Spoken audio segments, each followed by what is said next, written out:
2013 के महिला विश्व कप में एंकल की चोट के कारण एलिसे पेरी ज़्यादातर मैच खेलने से चूक गई थी।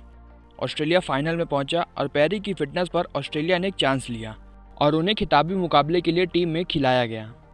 ऑस्ट्रेलिया की महिला टीम ने टॉस जीतकर बल्लेबाजी करने का फैसला किया। राचेल हेन्स और मैग लेनिन ने नई गेंद के खिलाफ अच्छी बल्लेबाजी की। दोनों ने मिलकर 10 ओवर में 52 रन जोड़े और उसके बाद नंबर 3 पर बल्लेबाजी करने आई जेस कैमरून ने 76 गेंदों में 75 रन बनाकर वेस्टइंडीज़ के गेंदबाजों को पीटने में कोई कसर नहीं छोड़ी।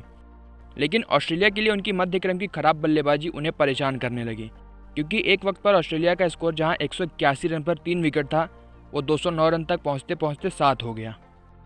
एलिसे पेरी ने चोटिल एंकल के साथ 9 नंबर पर बल्लेबाजी करते हुए 22 गेंदों में नाबाद 25 रन बनाई और कप्तान के साथ मिलकर 40 गेंदों में 50 रन की पार्टनरशिप की, जिससे ऑस्ट्रेलिया को 259 रन तक पहुंचने में मदद मिली।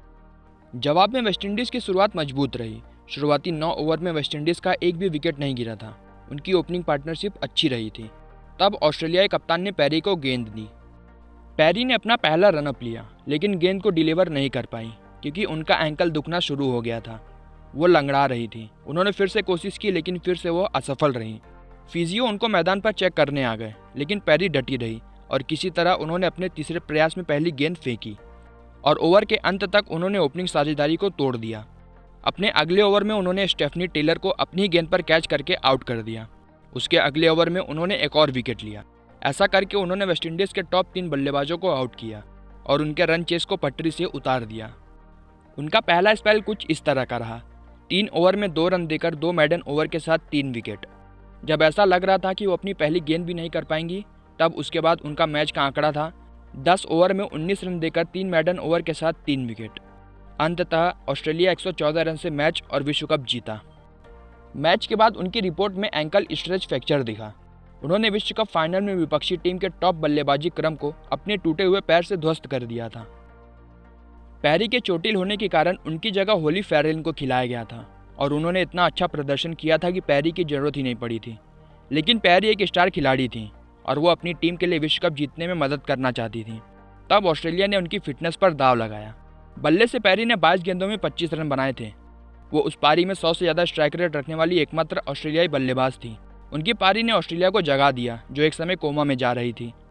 जब वो गेंदबाजी करने आई तो वेस्टइंडीज़ ने नई गेंद को अच्छी तरह से संभाला था। सलामी बल्लेबाज को रोकने आई पेरी अपने पहले प्रयास में गेंदबाजी ही नहीं कर पाई। वो गेंदबाजी करते समय लड़खड़ाई और चिंतित दिखी। ऐसा लग रहा था कि वो एक भी गेंद नहीं कर पाएंगी। एक ओवर तो दूर की बात है, दूसरा प्रयास भी लगभग वैसा ही था, जो चिंता में समाप्त हुआ। लेकिन पेरी ने हार मानने से इनकार कर दिया। उनका तीसरा प्रयास देखने के लिए दर्दनाक था, क्योंकि उन्हें और भी गहरी चोट पहुंच सकती थी।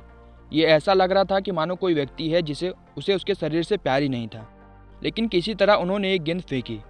उनकी टीम के साथियों ने उनका समर्थन किया।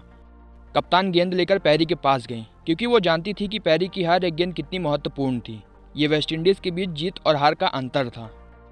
ये सफ़र एक जोरदार प्रयास के रूप में शुरू हुआ, जिन्होंने एक ऐसा खेल जीता जिसकी वो पूरी हकदार थी। फिर भी समय के साथ जैसे जैसे लोग प्रयास भूल जाते हैं और परिणाम को याद करते हैं, इस विश्व कप को एलिसे पेरी विश्व कप के रूप में जाना जाएगा, जिसे एलिसे पेरी ने एक पैर पर जीता।